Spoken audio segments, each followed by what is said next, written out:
En México tenemos preocupantes niveles de discriminación hacia las personas con discapacidades. Esto dice el Consejo Nacional para Prevenir Discriminación. A eso hay que agregarle que nuestros niveles de educación en México son promedio a comparación con otros países según la UNESCO. ¿Te imaginas cómo debe ser la educación para una persona invidente? ¡Hagamos el cambio! Apoyados con la Ley General de Educación y con nuevos materiales didácticos para el aprendizaje, promovamos la integración de las personas invidentes en el aula de los pequeños.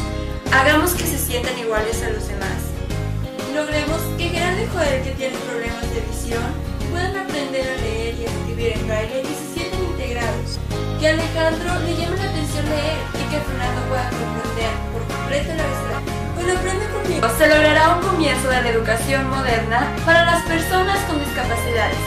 Brindamos apoyo a la educación básica de México utilizando elementos didácticos como el sistema braille, la pluma de sonidos, imágenes vistosas y una versión electrónica incluida. Juntos quitemos las barreras de la educación. ¡Aprende conmigo!